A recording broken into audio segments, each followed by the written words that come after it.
మేడారంలో కేబినెట్ భేటీ ప్రారంభమైంది. సీఎం రేవంత్ రెడ్డి అధ్యక్షతన హరిత హోటల్లో ఈ సమావేశం కొనసాగుతోంది. తొలిసారి రాజధాని అవతల నిర్వహిస్తున్న సమావేశం కావడంతో ప్రాధాన్యత సంతరించుకుంది. ఈ భేటీలో కీలక నిర్ణయాలు తీసుకునే ఛాన్స్ కనిపిస్తోంది. మేడారం జాతర ఏర్పాట్లు, గిరిజనుల సంక్షేమానికి కేబినెట్లో కీలక నిర్ణయాలు తీసుకోనున్నట్లు తెలుస్తోంది. ప్రధానంగా ములుగు జిల్లాలో దాదాపు 14,000 ఎకరాల ఆయకట్టును సాగునీరు అందించే పొట్లాపూర్ ఎత్తిపోతల పథకంపై నిర్ణయం తీసుకోనున్నట్లు సమాచారం. దేవాదుల ప్యాకేజీ 3 పనులకు ఆమోదం తీసుకుంటారని తెలిసింది. మరింత సమాచారం యాదగిరి లైవ్ లో అందిస్తారు. యాదగిరి, మేడారంలో కేబినెట్ భేటీపై అప్డేట్స్ ఏంటి? అపర్ణ, మేడారంలో తొలిసారిగా హైదరాబాద్ లో కాకుండా బయట నిర్వహిస్తున్నటువంటి కేబినెట్ సమావేశం ఇది. సో ఈ కేబినెట్ సమావేశం తెలంగాణలోనే ఒక హిస్టారికల్ గా చెప్పవచ్చు. ఇవాళ జరుగుతున్నటువంటి ఈ కేబినెట్ సమావేశం అయితే తెలంగాణ ప్రజలందరూ కూడా ఈ కేబినెట్ సమావేశంలో ఉంటే హైదరాబాదు బయట నిర్వహిస్తున్నటువంటి కేబినెట్ సమావేశం, అది కూడా మొదటిసారి నిర్వహిస్తున్నటువంటి కేబినెట్ సమావేశం, గిరిజన జాతరగా చెప్పుకునే ఈ సమ్మక్క సారక్క దగ్గర నిర్వహిస్తున్నటువంటి ఈ కేబినెట్ సమావేశంలో ఎలాంటి అంశాలు చర్చించబోతున్నారు, ఎలాంటి అంశాల మీద నిర్ణయం తీసుకునే అవకాశం ఉంటుంది అనే దాని మీద ప్రజలందరూ కూడా చాలా ఆసక్తిగా ఎదురుస్తున్నటువంటి సిచ్యువేషన్ అయితే మనకు కనబడతా ఉన్నది. ఇక కొద్దిసేపటి క్రితమే ఈ కేబినెట్ సమావేశం ప్రారంభమైంది. సీఎం రేవంత్ రెడ్డి ఈ ఏదైతే మేడారం చేరుకున్నారు, మేడారం చేరుకున్న తర్వాత ప్రత్యేకంగా మంత్రులతో కలిసి ఆర్టీసీ బస్సులో జంపన్న వాగును సందర్శించారు. అక్కడి నుంచి డైరెక్ట్గా కమాండ్ కంట్రోల్ సెంటర్, ఏదైతే ఈ జాతర కోసం ప్రత్యేకంగా ఇక్కడ కమాండ్ కంట్రోల్ సెంటర్ను ఏర్పాటు చేశారో ఆ సెంటర్లో ఉన్నటువంటి టెక్నాలజీ, ఎన్ని కెమెరాలు అక్కడ అందుబాటులో ఉన్నాయి, ఏ టెక్నాలజీ ఎట్లా పనిచేస్తూ ఉన్నది, సో ఎంతమంది ఇక్కడ సిబ్బంది ఉండే అవకాశం ఉంటుంది, ఇక జాతర టైంలో ఎంతమంది ఈ పోలీసు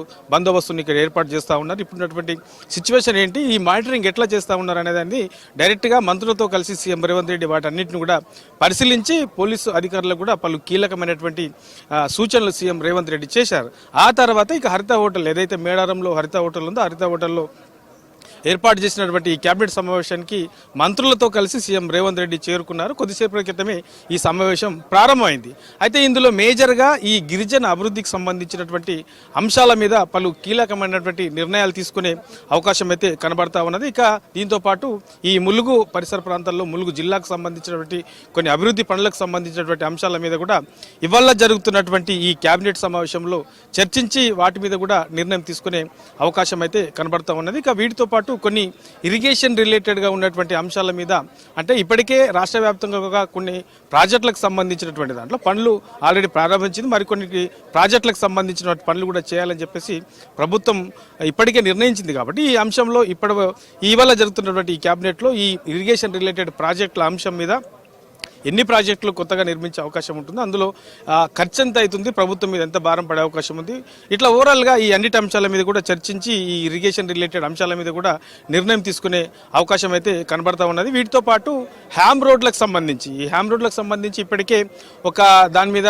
ఒక క్లారిటీ కూడా వచ్చింది, ఎక్కడెక్కడ నిర్వహించాలి, సో ఎన్ని కిలోమీటర్ల వరకు ఈ హ్యామ్ రోడ్లు నిర్వహిస్తామని చెప్పేసి ప్రభుత్వం దాని మీద ఒక నిర్ణయం కూడా ఇప్పటికే తీసుకున్నది. సో ఈ హ్యామ్ రోడ్లకు సంబంధించి ప్రభుత్వ తరపు నుంచి ఎట్లాంటి మద్దతు ఉంటుంది, సో ప్రభుత్వం ఎట్లాంటి ఈ అంశం విషయంలో ఎట్లా ముందుకెళ్లే అవకాశం ఉంటుంది అనే దాని మీద కూడా ఇవాళ జరుగుతున్నటువంటి ఈ కేబినెట్ సమావేశంలో చర్చించి ఈ హ్యామ్ రోడ్ల విషయంలో కూడా నిర్ణయం తీసుకునే అవకాశం అయితే కనబడతా ఉన్నది.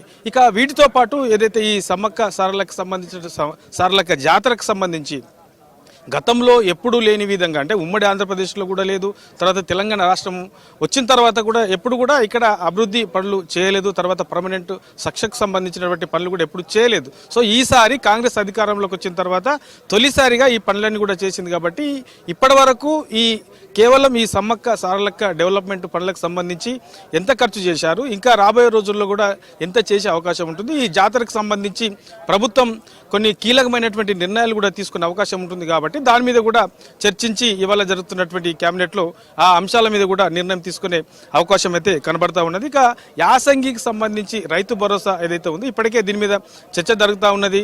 సో రైతులు కూడా కొంత ఈ రైతు భరోసాకు సంబంధించి కూడా ఎదురు చూస్తూ ఉన్నారు. కాబట్టి ఎప్పుడు ఇచ్చే అవకాశం ఉంటుంది, ఎన్ని రోజుల్లో ఇచ్చే అవకాశం ఉంటుంది అనే మీద కూడా ఈ రైతు బంధు విషయంలో కూడా కేబినెట్ లో చర్చించి దీని మీద కూడా నిర్ణయం తీసుకునే అవకాశం అయితే కనబడతా ఉన్నది. ఇట్లా ప్రభుత్వం అమలు చేస్తున్నటువంటి పథకాలు, కొత్తగా ఇంకా రాష్ట్ర అభివృద్ధికి తీసుకోవాల్సినటువంటి నిర్ణయాలు, తర్వాత ఈ గిరిజన అభివృద్ధికి సంబంధించి మేజర్గా ఈ ప్రత్యేకంగా ఈ మేడారంలో ఈ తొలిసారిగా కేబినెట్ సమావేశం నిర్వహిస్తున్నారు కాబట్టి గిరిజనులకు సంబంధించినటువంటి అభివృద్ధి పథకాలు ఈ ప్రభుత్వం తరపు నుంచి ఎలాంటి పథకాలు అమలు చేసే అవకాశం ఉంటుంది, ఎలాంటి అంశాల మీద నిర్ణయం తీసుకుంటామనే దాని మీద ఇవాళ జరుగుతున్నటువంటి ఈ కేబినెట్లో చర్చించి ఈ అంశాల మీద కూడా నిర్ణయం తీసుకునే అవకాశం అయితే కనబడతా ఉన్నది.